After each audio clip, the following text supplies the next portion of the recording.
Olá, amigos. Nossas saudações cordiais. Estamos aqui para realizar essa lição doutrinária virtual. Com muito gosto. Hoje nós vamos falar sobre um tema desafiador, mas importante, que é sexo e compromissos. Nós vamos dividir a nossa preleção em alguns momentos. Primeiro nós leremos uma mensagem dessa obra, Filho de Deus, pelo Espírito Joana de Ângeles, psicografia de Divaldo Franco. Depois faremos uma prece de início, depois as nossas considerações sobre o tema, e então nós faremos uma prece de agradecimento. Dito isso, então, vamos começar. Pedindo que os bons espíritos nos guiem para que possamos ler uma mensagem inicial que seja útil às nossas reflexões. Luz de Deus, capítulo 9 do livro Filho de Deus. Quando os raios do sol atravessam um vitral delicado, este esplende de beleza exteriorizando tonalidades pujantes em magia de luz e de cor. A alma humana é constituída de elementos superiores, mas atinge a plenitude quando penetrada pela divina claridade, que aguarda apenas ser recebida e filtrada. Qual diamante lapidado que reflete toda uma estrela, ela, igualmente, se torna um astro fulgurante quando burilada pelo sofrimento e colocada a serviço da função evolutiva.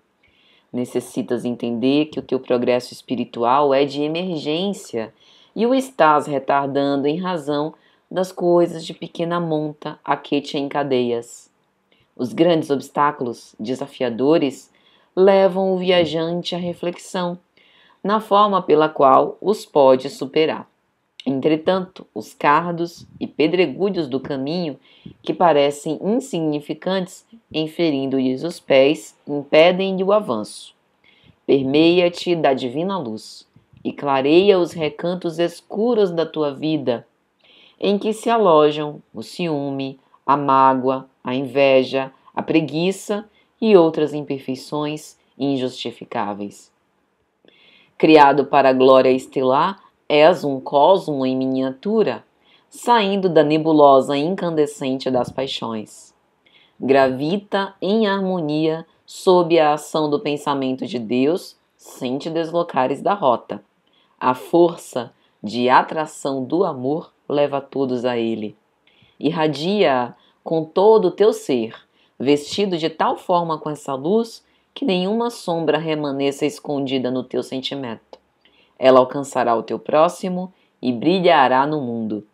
Com a luz de Deus, fulgindo em ti, revelarás a bondade e todo o bem que jazem adormecidos e que ela consegue despertar para a vida. Veja que interessante. Essa mensagem fala sobre a nossa procedência luminosa e sobre também a luz de Deus se espraiando e tomando conta do nosso ser, como se nós nos sentíssemos vestidos da luz de Deus, mas também pode ser colocada no contexto do sexo. O sexo não como algo impuro, mas algo que ilumina, algo que dá a vida, que dá a oportunidade do renascimento no vaso físico e que pode nos levar para Deus, a depender de como nós utilizamos, a depender se nós conseguimos harmonizar as nossas emoções e purificar os nossos sentimentos. Então, meus amigos, vamos orar. Divino amigo e mestre Senhor, companheiro de todos os nossos instantes, mestre divino, tende misericórdia de nós. Auxilia-nos, Senhor, pois de nós nada podemos. Somente somos instrumentos do alto para a difusão do seu Evangelho e das ideias redentoras. Nós te rogamos auxílio para que possamos falar sobre esse tema tão desafiador e importante nas nossas vidas, com sutileza, com energia com doçura, com seriedade, que possamos alcançar nas nossas despretensiosas reflexões os corações que nos assistem e que todos nós possamos nos beneficiar dessa mensagem que promana de Ti e alcança a todos nós. Que o Senhor seja para sempre louvado, hoje, como todos os dias da nossa existência. Que assim seja. Então, minha gente, vamos lá. Esse tema é o mesmo título do capítulo 54 da obra Dimensões da Verdade, pelo Espírito Joana de Ângeles. Primeiramente, eu gostaria de fazer uma consideração sobre esta obra. O nome Dimensões da Verdade sempre me causou forte impressão. E talvez, nos dias atuais, que nós vivemos esse cenário tão conturbado, seja importante a gente pensar que é a verdade. Que é verdade? Perguntou Pilatos, interessado. E o meigo Jesus permaneceu silente, como a demonstrar que a verdade é infinita e apresenta várias dimensões, servindo aos espíritos de acordo com a sua própria evolução. Para os dias em que vivemos, nos quais os vícios e as amarguras se misturam com os ideais de elevação e paz, Joana de Ângeles selecionou 60 mensagens que procuram apresentar a verdade nas suas mais nobres dimensões. E é exatamente isso. Nós hoje estamos vivendo numa sociedade que visa bagunçar as nossas convicções. O contexto e o conceito de certo e errado é muito particular, a depender do desejo e do contexto cultural em que cada um viva. É por isso que hoje a gente vê uma sociedade pouco empática, pouco solidária, onde o mal ainda predomina, como vai dizer Kardec em O Evangelho segundo o Espiritismo, por ser um planeta de provas e expiações. Uma sociedade individualista, hedonista, de culto aos prazeres, que olha primeiro para as próprias necessidades, esquecendo de colocar aquele olhar compassivo sobre o próximo.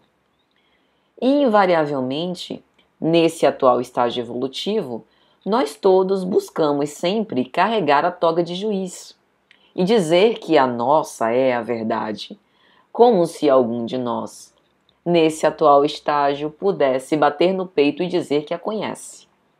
Só conheceremos a verdade que João Evangelista diz, e conhecereis a verdade vos libertará, quando, progredindo moralmente a patamares mais superiores, nós poderemos ter uma noção de pontos de vistas fora do eu, fora do ego, fora da própria personalidade.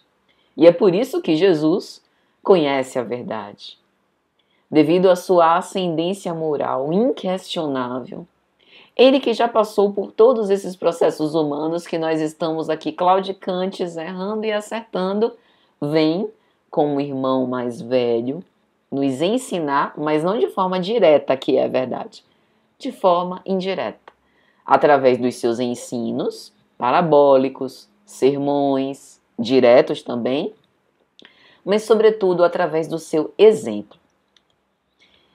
E isso vai na contramão do que a sociedade prega, porque em geral a gente vai manipulando, mesmo sem querer, a verdade aos nossos próprios interesses, aquilo que é mais conveniente para a nossa família, para os nossos filhos, para que a gente tente viver com o bem-estar possível e às vezes prejudicando o interesse dos outros.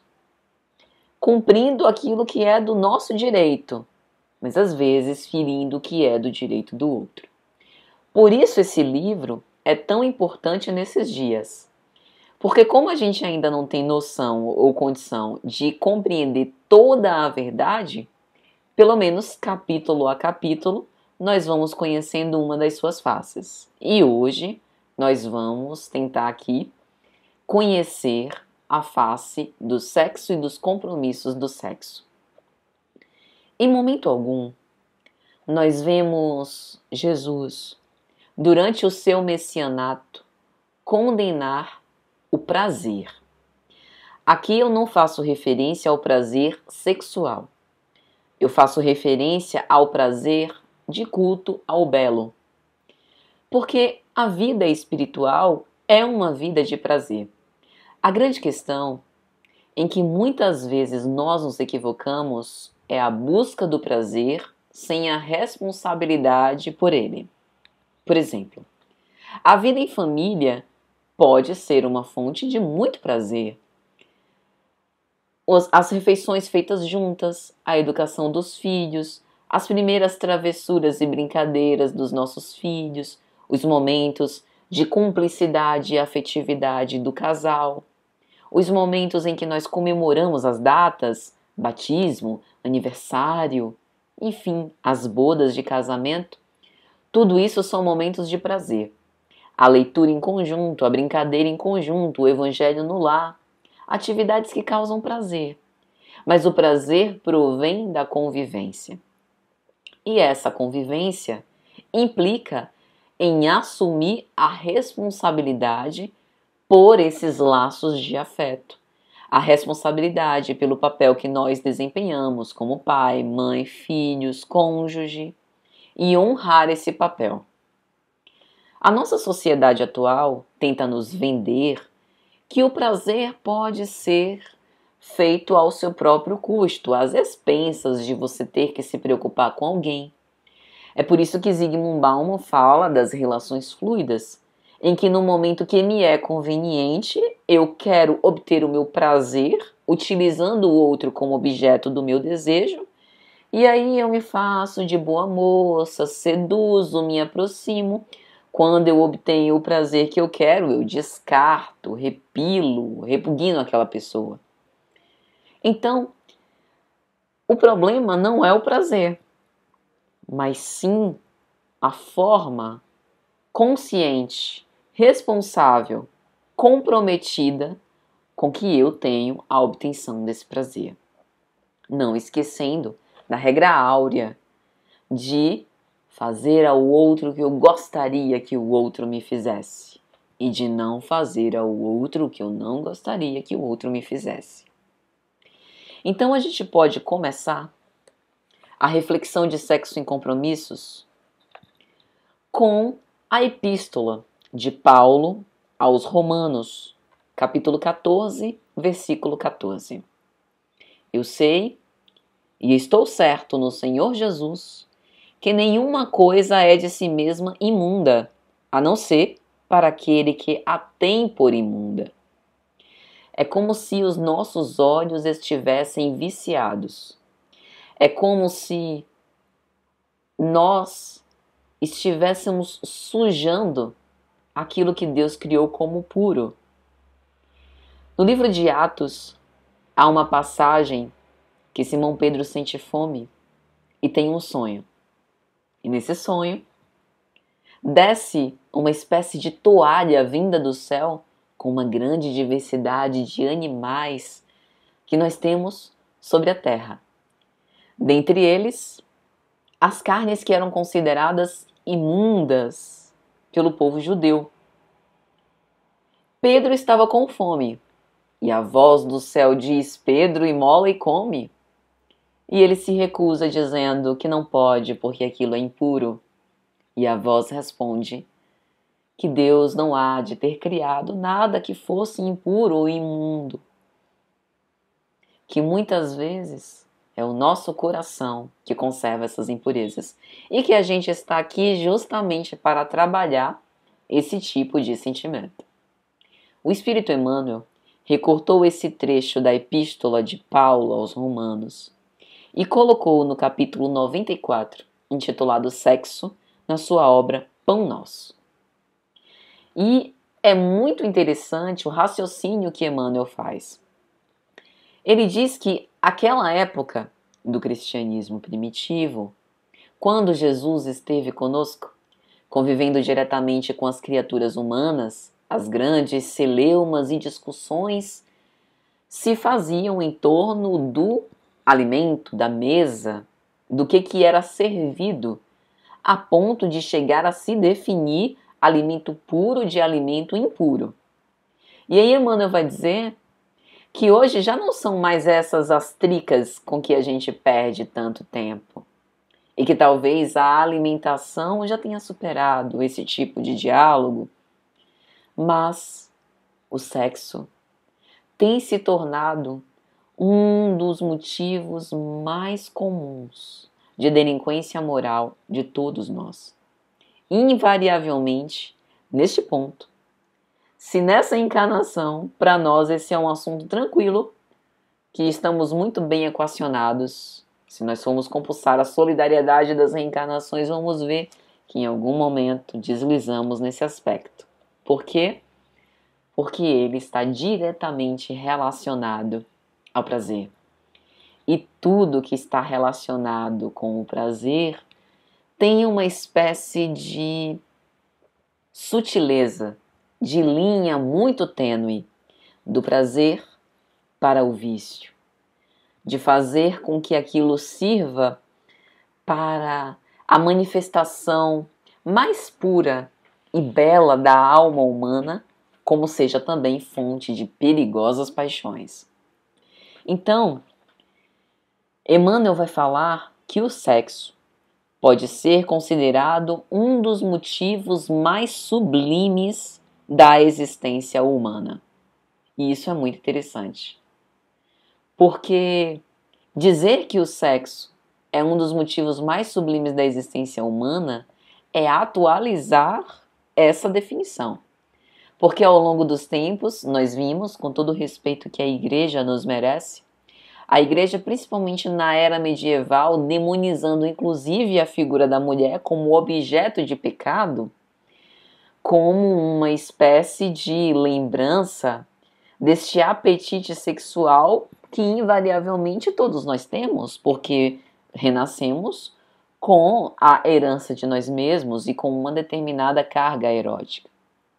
Então, dizer que sexo é um dos mais nobres, um dos motivos mais sublimes da existência, é dizer que nós renascemos pelo sexo e que Deus não poderia ter escolhido o móvel da reencarnação de transformar-nos em co-criadores com o Pai através da elaboração do organismo físico, se isso fosse impuro ou imundo, que não há efetivamente nada proporcionado pelo Pai Criador que seja impuro ou imundo, mas que muitas vezes são os nossos atos, a forma como nós nos conduzimos naquele assunto, que gera problemas que nós precisaremos nos retratar. E aí, uma das frases mais bonitas de Emmanuel é que nós voltamos à carne sob patrocínio do sexo.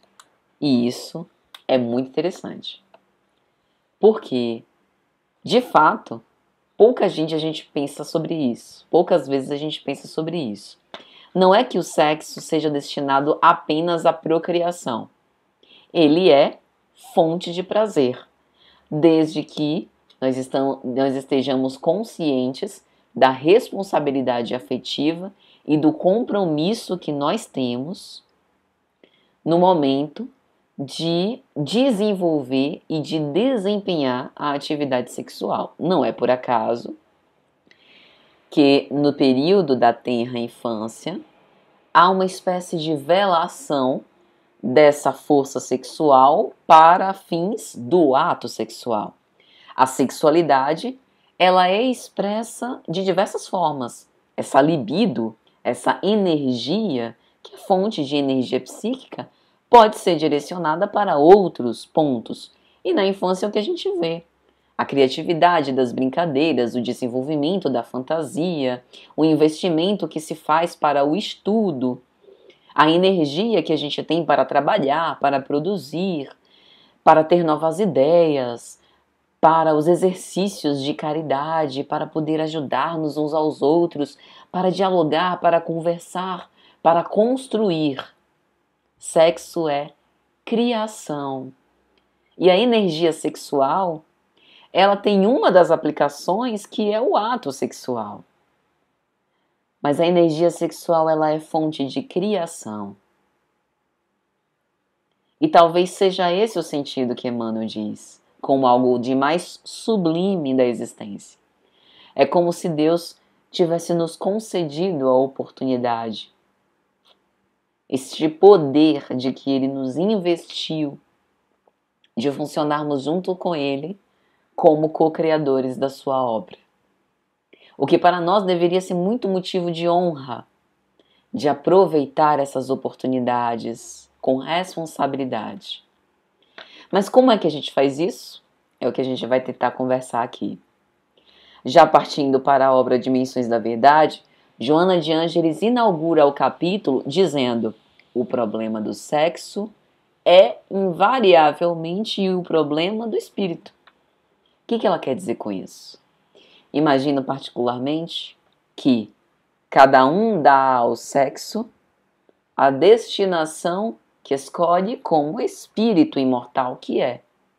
Ou seja, se nós observamos problemas no sexo, provavelmente eles são apenas uma resposta, uma consequência de demandas que eu não consegui equacionar e que permanecem como conflitos na minha existência múltipla e que eu acabo, como herdeira de mim mesmo, com uma grande necessidade de educar esse sentimento. Então, em matéria do sexo, não é abstinência, mas educação. Aqui, nós não vamos, em momento algum dessa palestra, dar receita de bolo. O nosso objetivo aqui é apenas deixando e respeitando o livre-arbítrio que cada um de nós temos para fazer da nossa vida o que nós quisermos, chamar a atenção para o que os bons espíritos nos advertem, que o problema do sexo sempre é um problema de falta de educação. Nós vamos escolher pelo nosso desejo o que nós queremos e porque o que nós achamos que é melhor para nós. Mas saibamos que seremos responsáveis pelas nossas escolhas, a cada um segundo as suas obras, principalmente em matéria de sexo. Então, Emmanuel coloca o texto sexo, o tema sexo, como um grande pretexto. Primeiro, para a aproximação das almas através da maternidade e da paternidade. É como se o sexo fosse um elemento de união conjugal, e de fato, né, é um elemento presente nos relacionamentos conjugais para aproximar as criaturas com respeito a esses compromissos na mater-paternidade. Mais uma vez dizemos, isso não significa dizer que o sexo por um casal só deve ser utilizado para a procriação, mas deve ser visto como pretexto para essa aproximação. É como se nós estivéssemos aqui diante de um atrativo para conhecer a outra alma humana com quem nós vamos nos relacionar, a fim de que aquele elemento de prazer como que tempere a nossa relação, de um prazer, de um bem-estar, de um querer bem, do cultivar e do investir nesse relacionamento duradouro, da alma que nos é afim. Isso é bem diferente das relações de sexo sem compromisso. Isso é tema para outra abordagem. Mais uma vez, reafirmamos que o objetivo dessas reflexões não é dizer o que as pessoas devem ou não devem fazer, mas é chamar a atenção para o que os bons espíritos nos dizem, porque a pessoa que vos fala está na mesma luta de quem ouve nesse momento, é dizer da responsabilidade que nós temos. No sexo sem compromisso, por mais que isso seja consentâneo, por mais que ambas partes, ou se for um envolvimento sexual em grupo, por mais que todas as partes estejam informadas que aquilo é apenas um ato sexual, que não há envolvimento afetivo, que o sentimento não está envolvido ali, nós somos seres humanos e nós não conhecemos o mundo emocional do outro, nós não conhecemos as resistências individuais de ninguém, não sabemos se após aquele ato, sexo sem compromisso, pode haver um devastamento emocional de quem participe, de não suportar ter que dar conta daquilo, de entregar o próprio corpo e de se envolver sexualmente e depois como é que fica. Porque às vezes a gente toma certas atitudes pelo afã do desejo sexual, né, daquela descarga hormonal, né, do tesão mesmo, e esquece de pensar em como a gente vai ficar depois e de como o outro que a gente não conhece vai ficar depois. Em todas essas ações, antes da gente tomar a decisão, é importante que a gente pense no compromisso. E é importante que a gente pense que todos esses mecanismos são pretextos para o exercício do amor. É mais ou menos isso que Emmanuel vai dizer. Então ele aponta o sexo como um pretexto para a aproximação das almas na maternidade e paternidade, para a criação e reprodução das formas, que é o que nós já abordamos aqui, para a extensão da vida. Aqui, extensão da vida é de uma forma poética, simbólica, mas também literal. Quantas vezes nós gostamos tanto de uma pessoa, né? Temos uma relação de amizade com ela, um vínculo profundo, uma cumplicidade, uma parceria. E se somos casados com essa pessoa, o elemento sexual também faculta a manutenção daquela relação, como se fosse um investimento da energia sexual para realizar aquele plano de vida ao lado, em conjunto com aquela criatura. Nesse sentido. E estendendo essa energia criadora para a criação dos filhos, mesmo depois da concepção, tá? Então, fez-se através do sexo, a concepção, nasceu uma criança, e ainda assim eu posso utilizar a mesma energia sexual para alimentar psiquicamente o lar. Quando nós oramos, nós estamos utilizando a nossa energia psíquica para a criação, de formas pensamento, da estruturação de uma psicosfera de paz, de uma psicosfera de harmonia, do qual todos nós, familiares, seremos inevitavelmente beneficiados. Emmanuel prossegue dizendo que o sexo também é pretexto para estímulos ao trabalho, oportunidades de regeneração e uma chance para resolver conflitos. Agora veja, chance para resolver conflitos. E o que a gente mais vê é conflitos sendo gerados por conta do sexo desregrado. O nosso discurso não é um discurso de dizer o que é certo e o que é errado, puritano, mas é de reflexionar sobre quantos benefícios nós podemos auferir pelo uso bem direcionado dessa energia criadora e que muitas vezes nós perdemos a oportunidade. É muito comum, quando nós passamos pela juventude, na iniciação sexual, a gente se aventurar em muita coisa, né? Tem um momento que a gente toca o barco e vai experimentando tudo, e é um momento quando a gente vai também percebendo aquilo que nos faz felizes e o que não nos faz. Mas aqui, já chegados na idade madura, nós temos a condição de ponderar com mais acerto e de pensar que não adianta perder tempo com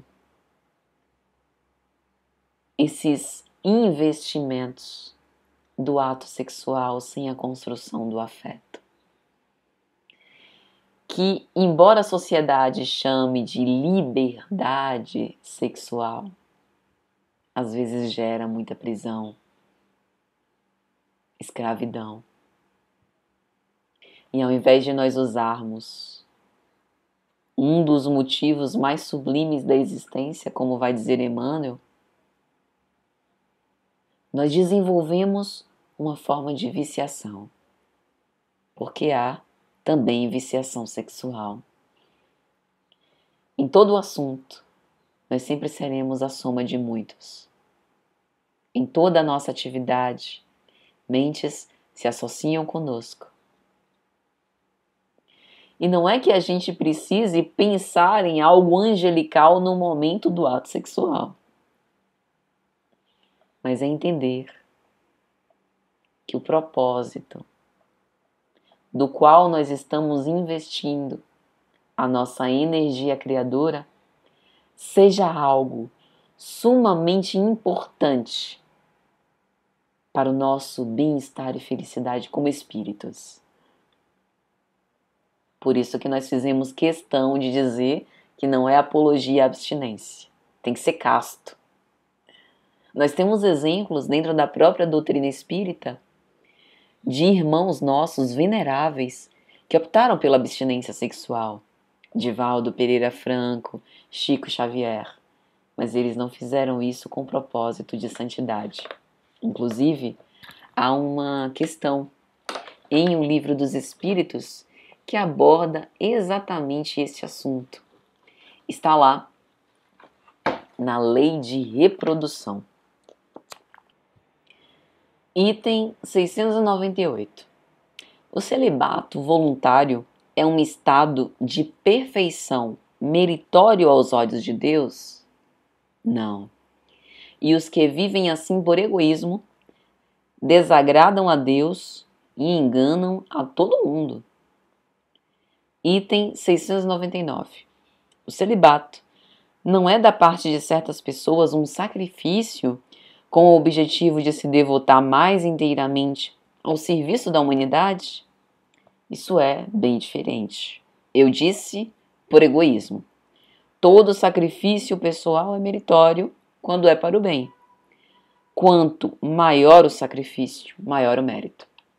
Então, quando a gente cita o caso de Divaldo Franco e de Chico Xavier, logicamente nós não estamos diante de um celibato por egoísmo, mas sim por abnegação e devotamento. São espíritos que tiveram um grande sacrifício da abstinência sexual. Chico, por exemplo, falava miúde que queria montar um lar, constituir um lar. Divaldo de forma análoga, mas que eles optaram pelo devotamento e abnegação e pela sublimação das funções sexuais, com o objetivo de exercerem a sua missão e beneficiar tantos corações. E isso é um grande mérito. Então, por isso nós dissemos, muito cuidado. Aqui a gente não quer dar receita de bolo, nem dizer o que é certo ou errado a fazer. Cada um de nós precisará escolher por si. Então, o grande problema do sexo está relacionado a principalmente dois fatores. O primeiro, desregramento, que indica essa conduta sem pensar nas consequências dos próprios atos. O segundo, experimentações de animalidade. Por conta do sexo estar diretamente ligado ao prazer, muitas vezes somos nós, seres humanos, os representantes inteligentes da criação, que queremos nos assemelhar com aquilo que há de pior no instinto, dando requintes de perversidade, de desmerecimento da alma humana. Deixamos de observar as pessoas como espíritos que merecem ser atendidos com atenção, com carinho, assim como nós. e que não são simplesmente nossos objetos de desejo. E aí Joana vai falar sobre a solução destes problemas, que não é de abstinência, nem de santificação, mas de educação, de responsabilidade pelos seus propósitos, de santa noção da divindade do poder, que tem a ver com o que o Emmanuel disse, que o sexo é um dos motivos mais sublimes da existência, do potencial criador proveniente da energia sexual. E além disso, para não transformar em imundície algo que foi criado para o Senhor, pelo Senhor, com o objetivo de nos aproximar e criar, nos vincular e fortalecer esses laços de afetividade.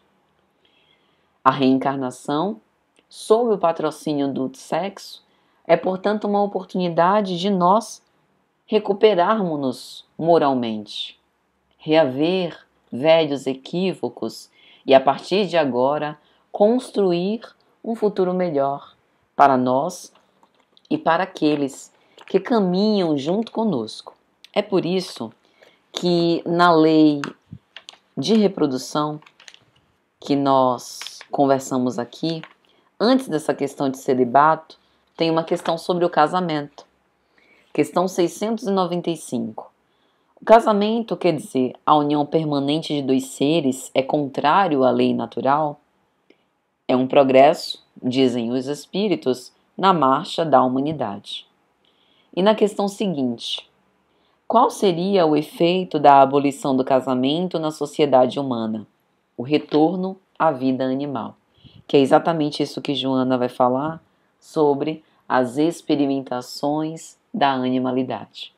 Então, meus amigos, abusos e desgastes de ontem acabam vindo como repercussões agora, na forma de limitações e carências que são vividas por nós no dia de hoje. E muitas vezes nós carregamos de tudo isso a culpa, na forma de frustrações, de ansiedades, de distúrbios. E aí nós poderíamos falar bastante sobre isso, sobre a frigidez, a impotência, a inibição, aqueles que não sentem interesse sexual por nenhum dos sexos. De onde vem isso? Das causas que moram nas consciências do espírito. E aí é interessante porque tem um trecho da obra que Joana vai falar: as falsas necessidades genésicas impressas nas telas mentais são responsáveis pelas aspirações investidas que atormentam. O que Joana quer dizer com falsas necessidades genésicas? Ela está querendo arrumar problema com diversos especialistas da natureza humana que dizem que sexo é necessidade básica. Se sexo é necessidade básica, como é que a gente tem uma abordagem no Livro dos Espíritos sobre abstinência sexual e celibato? Dizendo que alguns fazem por egoísmo e outros fazem por devotamento e abnegação. Se fosse uma necessidade básica, como a necessidade de se alimentar, de beber água, como é que algumas pessoas conseguiriam fazer? Será que o sexo não é uma necessidade básica? Talvez o grande problema seja como nós estamos entendendo a palavra sexo. Porque se a gente trocar sexo por ato sexual, de fato, parece que a gente não pode generalizar e dizer que o ato sexual é uma necessidade básica. Porque tem muita gente que vive a vida toda sem nunca ter tido um ato sexual e vive muito bem, obrigado. Mas, se nós dissermos que o manejo da energia sexual é uma necessidade básica, aí nós estaremos respondendo com acerto. Pensamos particularmente. Por quê? Porque a energia sexual é a energia criadora dos estudos, dos trabalhos, das conversas, das ideias, das obras, de tudo. Então, por exemplo, Divaldo Franco, na Mansão do Caminho, utiliza e maneja a sua energia sexual a todo momento. assim como Chico Xavier no seu trabalho de divulgação espírita evangélica. A grande questão é que isso não se desdobrou num ato sexual como a gente conhece, genital, mas sim num investimento criativo para fazer o bem. Esse é o objetivo da energia sexual, o investimento criativo para fazer o bem. E esse fazer o bem pode, inclusive, contar com a constituição da nossa família, se for do nosso desejo e estiver entre os nossos propósitos espirituais. É por isso que Joana de Ângeles vai dizer: nesse particular é urgente o processo de educação mental em relação ao aparelho genésico, sublime santuário de perpetuação da espécie na Terra. É necessário entender todos esses processos. As pessoas que não têm esse conhecimento espiritual, talvez até se beberem no berço filosófico e psicológico, podem até entender essa energia psíquica como sexual e, com base nisso, tomar algumas decisões que possam refletir em compromissos assumidos com o estabelecimento de relações de amor legítimas, fidedignas. Mas quando a gente tem o conhecimento espiritual, a gente tem condição de refletir com mais lucidez sobre todos esses aspectos. Joana vai dizer ainda, comentando sobre o celibato e abstinência: no celibato, sem a abstinência sexual, o homem se despudora.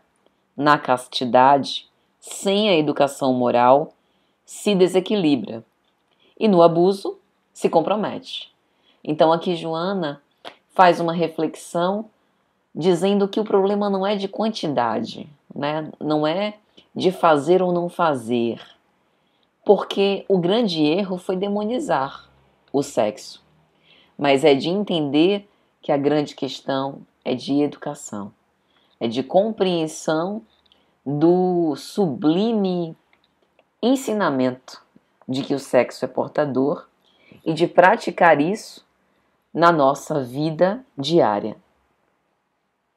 E aí ela fala que qualquer atitude extremista opera desarmonia e perturbação.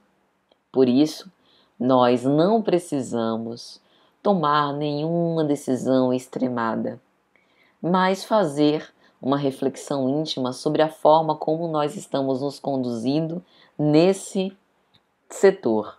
E refletir sobre isso é importantíssimo para a nossa evolução espiritual. Em geral, a gente acha que não. É só deixar de fazer e pronto. Mas não adianta deixar de fazer e continuar abrasando. Como dizia o apóstolo Paulo. Paulo, na sua primeira epístola aos Coríntios, capítulo 7. Ora, quanto às coisas que me escrevestes, bom seria que o homem não tocasse em mulher. Mas por causa da fornicação, cada um tenha a sua própria mulher e cada um mantenha o seu próprio marido. O marido pague à mulher a devida benevolência e, da mesma sorte, a mulher ao marido. A mulher não tem poder sobre seu próprio corpo, mas tem-no o marido. E também da mesma maneira o marido não tem poder sobre o seu próprio corpo, mas tem-no a mulher. Não vos priveis um ao outro, senão por consentimento mútuo por algum tempo, para vos aplicardes ao jejum e à oração. E depois ajuntai-vos outra vez, para que Satanás não vos tente pela vossa incontinência. Digo, porém, isto como que por permissão e não por mandamento. Porque quereria que todos os homens fossem como eu mesmo, mas cada um tem de Deus o seu próprio dom, um de uma maneira e outro de outra. Digo, porém, aos solteiros e às viúvas, que lhes é bom se ficarem como eu.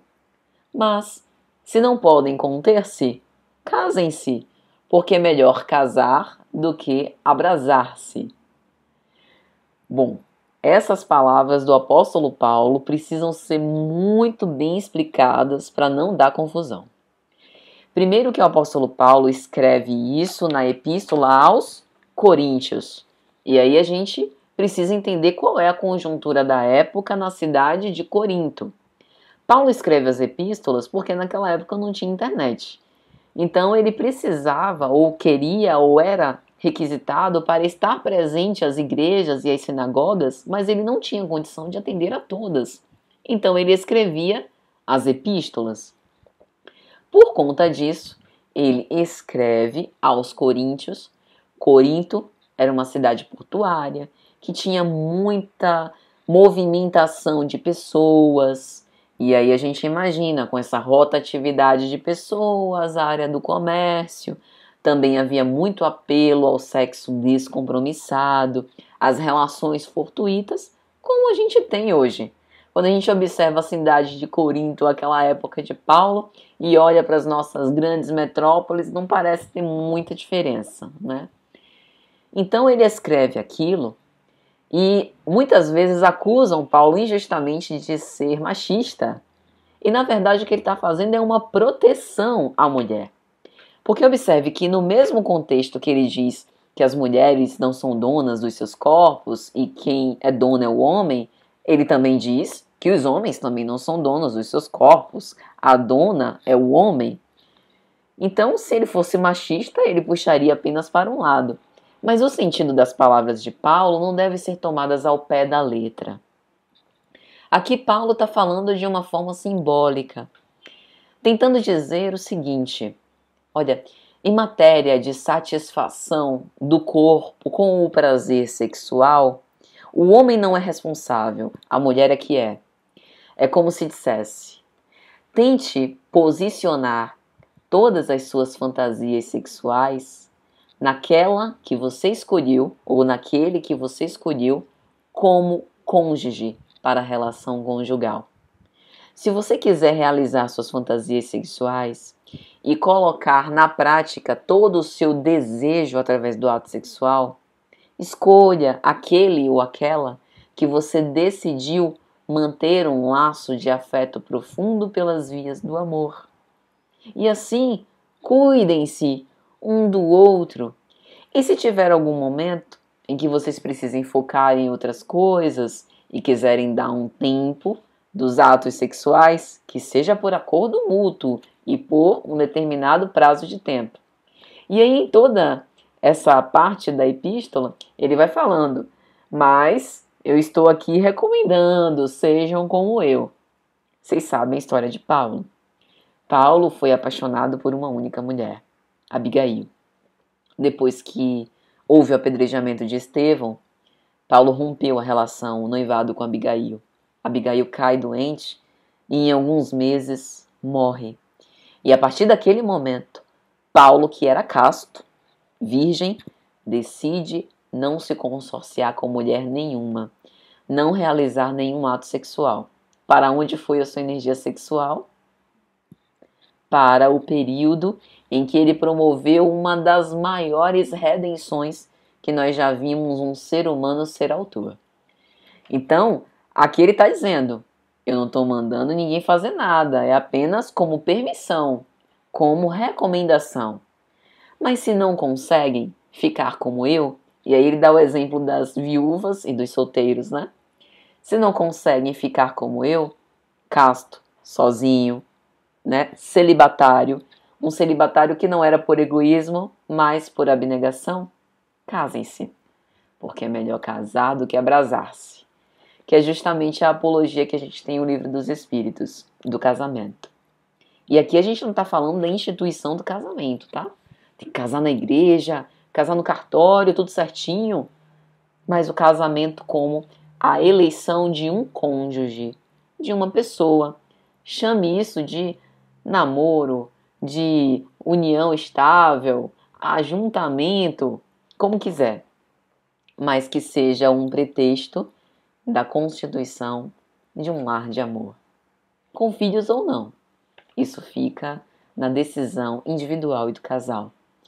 Então, minha gente, voltando aqui ao texto de Joana, a gente tem: Também o sexo indomado ou incorreto constitui ameaça ao homem que o porta, fazendo-se grave problema sociológico e eugenético, como só ia acontecer na tormentosa vida odierna.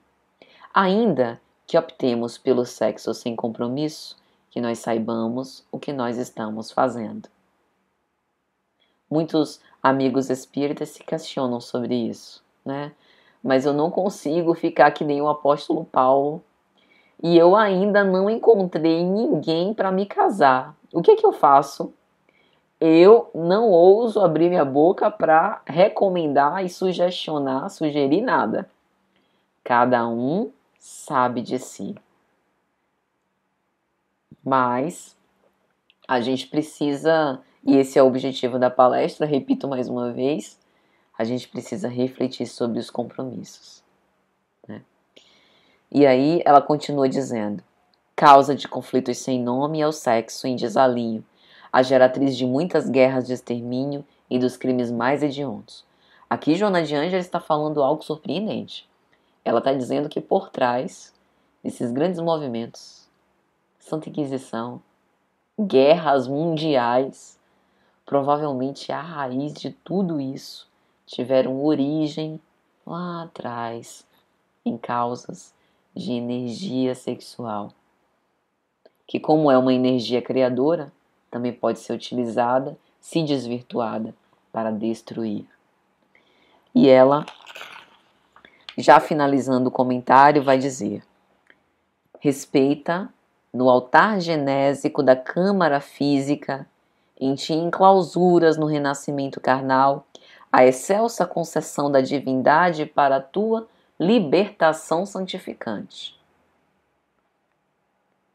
Não é orar durante o ato sexual, nem santificação aparente, mas é entender esse dom sublime, essa oportunidade para estabelecer laços de amor e investir nisso, como ela explica. Utiliza-te do amor, na elevada expressão do matrimônio, e permuta com a alma eleita a tua expressão de saúde, tecendo sonhos de ventura indestrutível para o futuro imortal. Investimento de afeto, usando o sexo como pretexto de aproximação. Não nos deixemos levar pelos desejos vãos, pelas falsas conjecturas e promessas, pelas ditas tentações, pelas oportunidades que nós temos de aventuras. Nem nos afastemos dos compromissos assumidos, porque nós nos sentimos muito asfixiados e queremos nos liberar. Talvez seja exatamente este compromisso assumido a nos salvar e conferir a liberdade que nós tanto almejamos. E aí, meus amigos, já passando para os nossos comentários finais, Joana vai dizer: cumprimento de deveres no tálamo conjugal é também castidade libertadora.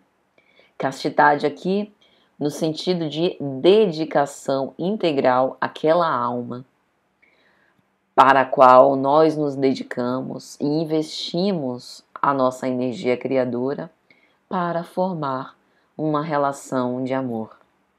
E aí ela diz: teu sexo pode ser comparado aos teus olhos, requerendo idênticos especiais cuidados.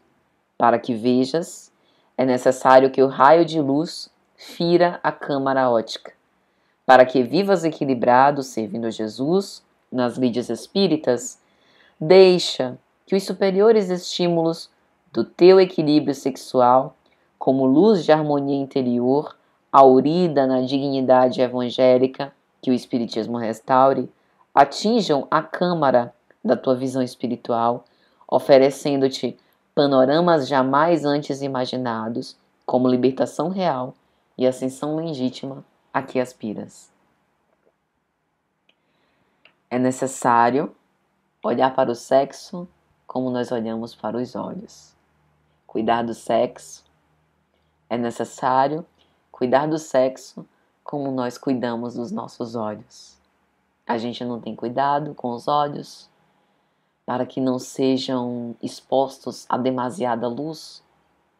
Nós nos incomodamos com a escuridão, dosamos a intensidade, assim também na atividade sexual. Temos cuidados para proteger de impurezas, a fim de que possamos ver mais claramente. Então, eu espero sinceramente que essas reflexões tenham sido úteis e aqui os votos de muita paz e que Deus abençoe a todos.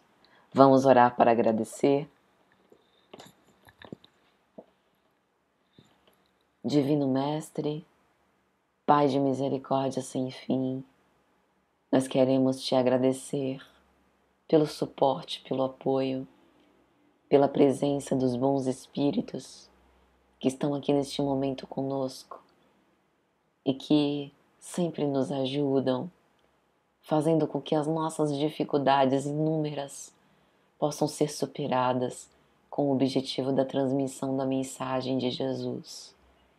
Que o Senhor nos abençoe e nos guarde a todos e que nos inspire a seguir sempre no caminho do bem, educando os nossos sentimentos, hoje e sempre. Que o Senhor seja conosco. Que assim seja. Muita paz, meus amigos.